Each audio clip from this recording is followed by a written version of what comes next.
விக்னேஸ்வராய நமக.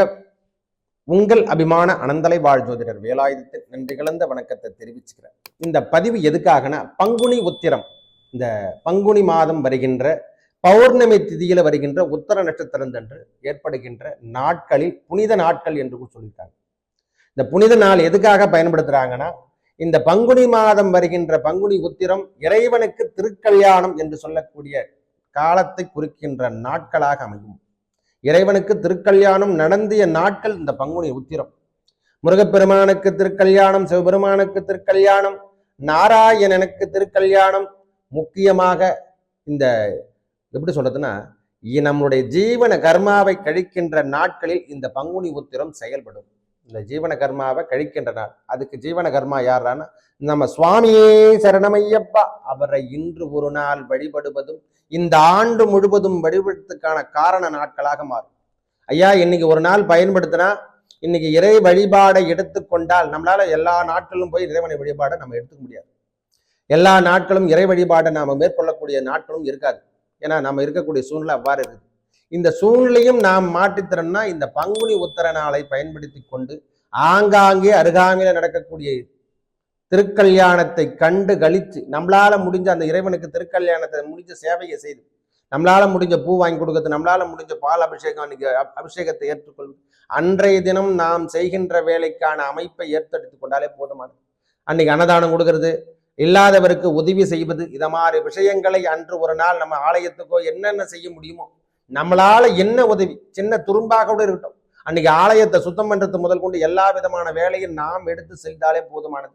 முக்கியமாக இந்த நேரத்துல, திருக்கல்யாண நேரத்துல, நம்ம திருக்கல்யாணம் என்று சொல்ல உமையவளுக்கு நாம திருமாங்கல்யத்தை தானமாக தரும் பொழுது, நம்ம கோயிலுக்கோ கோயில் சார்ந்த இடத்துக்கு நாம திருக்கல்யாணம் வச்சு நடத்துறாங்கன்னா, அந்த திருக்கல்யாணத்துக்கு தேவையான உதவிகளை செய்யும் போது நமக்கு ஏற்பட்ட சுமங்கலி தோஷம், திருமண தடை தோஷம், குழந்தை பேறு இல்லாத தன்மை, முக்கியமாக கடன் பிரச்சனை, நோய் பிரச்சனை, இந்த மாதிரி விஷயத்திலிருந்து விடுபட வேண்டும்.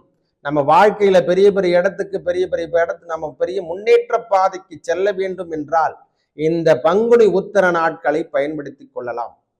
முக்கிய தருணமே இந்த நாட்களை வச்சிருக்காங்க ஐயா.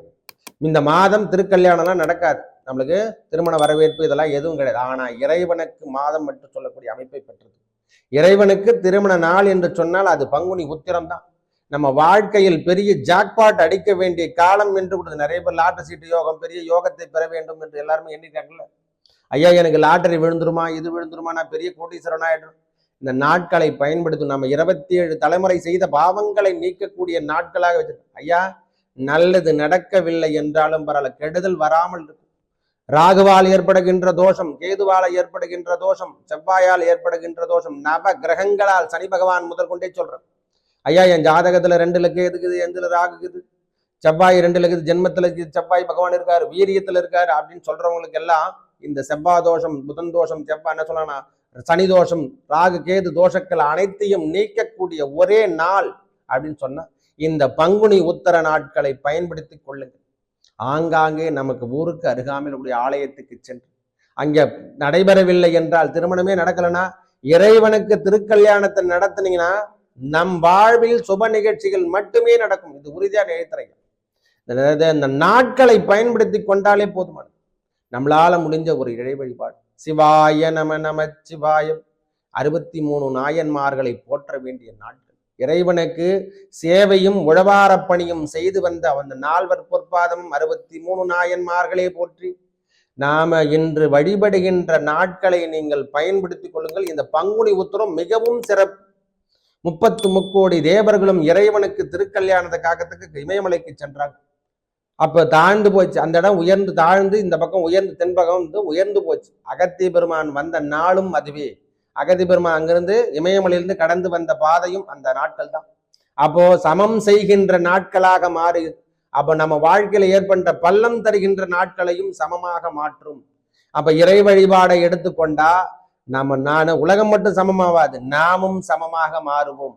உலகத்தில் இருக்கிற எல்லா ஜீவராசிகளுக்கும் நல்ல சொல்லணும், புல்லுயிருக்கும் பூச்சி படைந்தவர் என்று சொல்றப்பல நம்மளுக்கு என்னென்ன கொடுக்கணும்னு நினைக்கிறாரோ இறைவனால் தான். வேண்டத்தக்கது அறிவோயினி, வேண்டும் முழுவதும் தருவாயினி.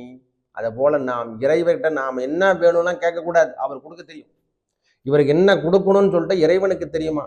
இந்த நாட்களை பயன்படுத்தி இறை வழிபாடை மேற்கொள்ளுங்கள், உடவாரப் பணியை மேற்கொள்ளுங்கள். இறைவனுக்கு திருக்கல்யாணத்தை நம்ம செலவுலே பண்ணி வைங்க. நம்ம வீட்டுல திருக்கல்யாணம் நடக்கலைன்னா கேளுங்க, நம்மளால குழந்தைக்கு நம்மளுக்கு திருமணம் நடக்கல, நம்ம பிள்ளைக்கு திருமணம் நடக்கல, நம்ம குழந்தைக்கு குழந்தை இல்லை, இந்த மாதிரி விஷயத்தில் நம்ம குடும்பத்தில் ஏற்பட்டிருந்தா முதல்ல வியாபாரத்துல வெற்றி இல்லை, கடன் பிரச்சனை தீர்க்கணும். இந்த மாதிரி விஷயத்தில் நீங்க வெளியே வரணும்னா இந்த பங்குனி உத்தர நாட்களை பயன்படுத்துங்க. முருகப்பெருமானுக்கு திருக்கல்யாணம் நடத்துறது, சிவபெருமானுக்கு திருக்கல்யாணம், நாராயணனுக்கு திருக்கல்யாணம், ஐயப்ப சுவாமிக்கு அன்று அபிஷேகம் செய்து இறை வழிபாடை மேற்கொள்வது, இதெல்லாம் ரொம்ப சிறப்பினை தருகின்ற நாட்களாக வச்சிருக்கோம். ஜீவன கர்மா அழியணும்னா ஐயப்பனை போய் பார்த்துட்டு வரணும். ஜீவன கர்மா நம்ம பாவம் செய்திருப்போம், தெரிஞ்சோ தெரியாமலே எத்தனை ஜீவராசியில மெச்சிருப்போம், கணக்கு தெரியாது. இந்த பாவம் எல்லாம் போர்க்கக்கூடிய நாட்களாக இந்த பங்குனி உத்தரத்தை வச்சிருக்காங்க. இந்த நாட்களை பயன்படுத்தி கொண்டு இறை வழிபாடோட நம்மளுடைய செயல்பாடு, நம்மளுடைய பாவங்கள் தொலைத்து நம் வாழ்விலும் வெற்றி பெறுகின்ற நாட்களாக மாற்றிக்கொள்வோம். நல்லதே நடக்கும். நன்றி, வணக்கம்.